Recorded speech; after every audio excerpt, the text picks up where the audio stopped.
માં સ્કૂલ બસને અકસ્માત નડ્યો હોવાની ઘટના સામે આવી છે। વિદ્યાર્થીઓ ભરેલી બસ હાઈવે પરથી નીચે ઉતરી તો બસ રિવર્સ આવતા ચાલક કૂદીને ભાગી ગયો હતો। વિદ્યાર્થીઓના જીવ જોખમમાં મૂકી ચાલક ફરાર થયો। શાળામાં જાણ કર્યા છતાં કોઈ આવ્યું નહીં તેવું પણ વાલી દ્વારા કહેવામાં આવ્યું છે। ઘટનાને લઈ વાલીઓમાં ભારે રોષ ફેલાયો છે। તો સુરતનો આ બનાવ સામે આવ્યો છે, જ્યાં જે સ્કૂલ બસ હતી તેને અકસ્માત નડ્યો હતો। માંગરોળમાં સ્કૂલ બસને અકસ્માત નડ્યો અને વિદ્યાર્થીઓ ભરેલી આ બસ હતી જેને અકસ્માત નડ્યો હતો। આજે મેં હતો સ્કૂલમાં અને મારા પર કોલ આવ્યો કે બ્રેકની બસની બ્રેક ફેલ થઈ ગઈ છે, તો તરત ઘટના સ્થળે આવ્યો ને તમારો ડ્રાઈવર બસમાંથી કૂદીને આવી ગયો બાળકોને મૂકીને એ જતો રહ્યો છે। એના પર કાર્યવાહી થશે। હાઈવે પરથી બસ નીચે ઉતરી આવી દિવસમાં, અંદર છોકરાઓ બધા ભરેલા હતા અમારા, અને કોઈ જાનાની એમ તો થઈ નથી, પણ મેનેજમેન્ટ એટલું કેરલેસ છે કે કોઈ અહીંયા આવ્યું નહીં। અમારા ડ્રાઈવર એ લોકોને મૂકીને ભાગી ગયો ને અત્યાર પછી મેનેજમેન્ટને ફોન કર્યા છે તો વારંવાર કોઈ આવતું છે નથી અહીંયા। અમારી સાથે હાલ સંવાદદાતા કેતન જોડાઈ ગયા છે। કેતન, વિદ્યાર્થીઓ ભરેલી સ્કૂલ બસને અકસ્માત નડ્યો હતો, ત્યારબાદની પરિસ્થિતિ શું સર્જાઈ હતી?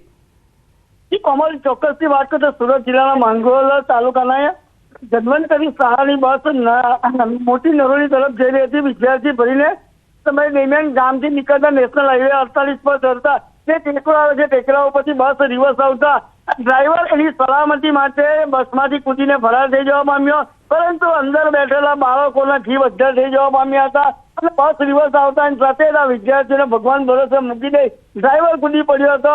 એ બસ ચાલકની ગંભીર બેદરકારીના કારણે બાળકોના જીવ જોખમમાં મુકાયા હતા। બાળકોના વાલીઓ ઘટના સ્થળે પહોંચી અને સ્કૂલ સંચાલકો દ્વારા વિરુદ્ધ રોષ જોવા મળ્યો હતો, પરંતુ જ્યારે વાલીઓએ શાળાના સંચાલકોને મેનેજમેન્ટને જાણ કરવામાં આવી તો ત્યાં સ્પોટ ઉપર કોઈ નહીં આવ્યું। એટલે ચોક્કસપણે કહી શકાય છે કે વાલીઓમાં જે સંચાલકો વચ્ચે જે ભારે રોષ જોવા મળ્યો હતો, જે અંતર્ગત બાળકોની સલામતીમાં કોઈ ચૂક થઈ હોય એવું ચોક્કસપણે આ દ્રશ્ય કંઈ કહી જાય છે। કોમલ જી કેતન, સમગ્ર માહિતી બદલ આપનો આભાર।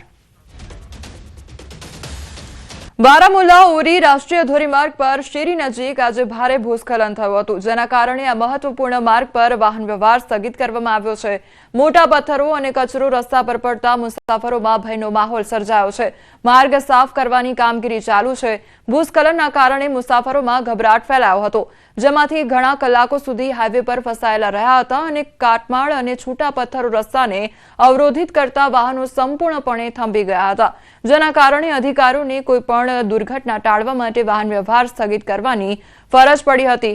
તો બાદમાં અધિકારીઓએ ઉરી અને અન્ય વિસ્તારો તરફ જતા મુસાફરોને જૂના શહેરમાંથી પસાર થતા વૈકલ્પિક રસ્તાનો ઉપયોગ કરવા માટે જણાવ્યું હતું। બગદાણામાં કોળી સમાજના યુવાન પર હુમલાના ઘેરા પ્રત્યાઘાત પડ્યા છે। સાવરકુંડલા બાદ લાઠીમાં કોળી સમાજ એકત્ર થયો। પ્રાંત અધિકારીને કોળી સમાજે આવેદન આપ્યું છે, તો આરોપી સામે કડક કાર્યવાહીની માંગ કરવામાં આવી છે। બેદરકારી દાખવનાર પોલીસ સામે પણ કાર્યવાહીની માંગ કરવામાં આવી છે। તો કોળી સમાજના લોકો એકત્રિત થઈ ગયા છે અને આ અંગે વધુ કાર્યવાહી કરવા માટે માંગ પણ કોળી સમાજના લોકો દ્વારા કરવામાં આવી રહી છે। તો સંવાદદાતા રાજન અમારી સાથે જોડાઈ ગયા છે। રાજન, સાવરકુંડલા બાદ હવે લાઠીમાં પણ કોળી સમાજના જે લોકો છે તે એકત્રિત થયા છે, શું માંગ આખરે મૂકવામાં આવી છે તે લોકો દ્વારા?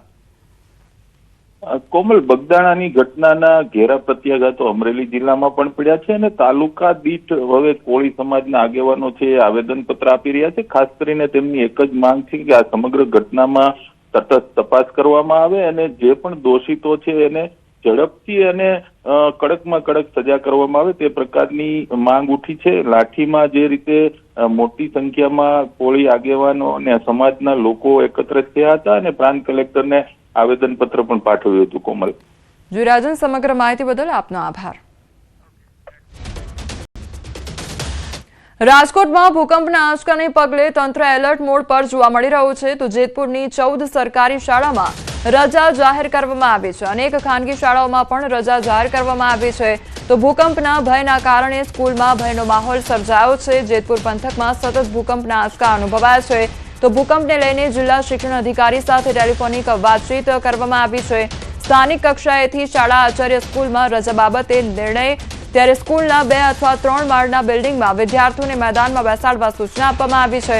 ભયજનક શાળા બિલ્ડિંગમાં વિદ્યાર્થીઓને ન બેસાડવા સૂચના આપવામાં આવી છે તો વધુ ભયજનક લાગતું હોય તો વિદ્યાર્થીઓને રજા આપવી, શાળામાં શિક્ષકોને હાજર રહેવા સૂચના આપવામાં આવી છે।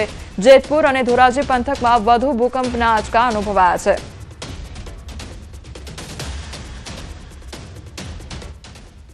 14 સ્કૂલો છે। 14 સ્કૂલના આચાર્યને અમે અત્યારે મેસેજ નાખી દીધો છે કે કોઈ આચાર્ય એવી ભૂલ ન કરે કે કોઈ નુકસાન કરતા બિલ્ડિંગ હોય કે પડે એવી જર્જરિત બિલ્ડિંગ હોય તો બાળકો ન બેસાડવા।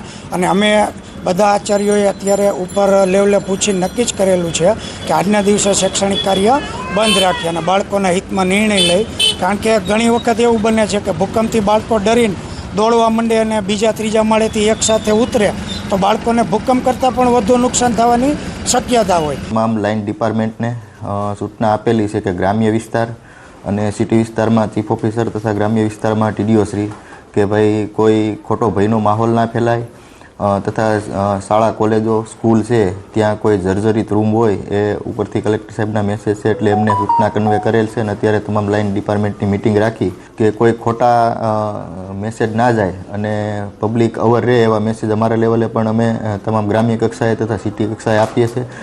આવું કોઈ આંચકા જણાય તો જાહેર જનતા છે એ સુરક્ષિત જગ્યાએ રહે અને કોઈ ખોટી અફવામાં ના ફેલાય એવું હોય તો અમારા કંટ્રોલ રૂમને કોન્ટેક્ટ કરી શકે છે। વડોદરા શહેરમાં ફૂડ વિભાગની ટીમનું ચેકિંગ હાથ ધરવામાં આવ્યું। ફતેપુરા, કુંભારવાડા સહિતના સ્થળે પાણીપુરીના 26 યુનિટ પર ચેકિંગ કરવામાં આવ્યું તો ફૂડ વિભાગે 67 કિલો અખાદ્ય જથ્થાનો નાશ કર્યો। અખાદ્ય બટાકા, બાફેલા ચણા, વટાણા, પાણીપુરીનું પાણી સહિતની વસ્તુઓનો નાશ કરવામાં આવ્યો। પાણીપુરીના વિક્રેતાઓના ઘરે, લારી પર ગઈકાલે પણ ચેકિંગ હાથ ધરવામાં આવ્યું હતું। તો વડોદરાની આ ઘટના સામે આવી છે કે જ્યાં હવે ફૂડ વિભાગ દ્વારા દરોડા પાડવામાં આવી રહ્યા છે તો બીજી તરફ અખાદ્ય જે જથ્થો છે તેનો પણ નાશ કરવામાં આવ્યો છે। પાણીપુરીની લારીઓ પર તવાઈ બોલાવવામાં આવી રહી છે તો લગભગ 26 યુનિટ પર ચેકિંગ પણ હાથ ધરવામાં આવ્યું છે। સંવાદદાતા હાર્દિક અમારી સાથે જોડાઈ ગયા છે। હાર્દિક, જે પાણીપુરીનો જથ્થો છે, અખાદ્ય જથ્થો છે, તેને નાશ કરવામાં આવી રહ્યો છે, ચેકિંગ કરવામાં આવી રહ્યું છે, હાલ કેવી રીતે તપાસ ચાલી રહી છે? બિલકુલ બીજો ખાસ કરીને આપણે વાત કરીએ તો રાજ્યના કેટલાક જિલ્લાઓની અંદર પાણીજન્ય રોગચાળો જે છે તે વકર્યો છે। જોકે વડોદરાની સ્થિતિ સારી છે કે વડોદરા શહેરમાં પાણીજન્ય રોગચાળો જે છે તે નથી વકર્યો, પરંતુ તકેદારીના ભાગરૂપે જ વડોદરા મહાનગરપાલિકાની જે આરોગ્ય શાખાની ટીમ છે તેમના દ્વારા જુદા જુદા વિસ્તારોમાં જઈને પાણીપુરી વિક્રેતાઓને ત્યાં જે છે તે તપાસ કરવામાં આવી રહી છે। કારણ કે પાણીપુરી બાળકો હોય કે પછી મહિલાઓ હોય તે મોટી સંખ્યામાં માત્રામાં જે આરોપતા હોય છે ત્યારે ગઈકાલે જે છે તે જુદા જુદા વિસ્તારમાં તપાસ કરવામાં આવી હતી। ફતેપુરા, કુંભારવાડા સહિતના જે જુદા જુદા વિસ્તાર છે લગભગ 26 જેટલા યુનિટ પર ચેકિંગ જે છે તે કરવામાં આવ્યું હતું અને ખોરાક શાખાને એમાં સફળતા મળી છે।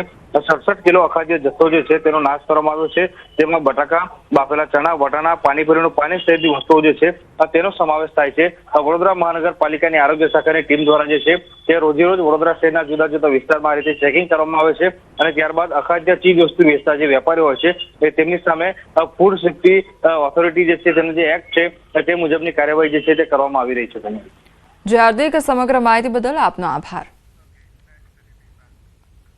વડોદરામાંથી મળી આવ્યો છે અખાદ્ય મીઠાઈનો જથ્થો તો ગોડાઉનમાંથી મળ્યો છે 13,000 કિલોથી વધુ અખાદ્ય મીઠાઈનો જથ્થો।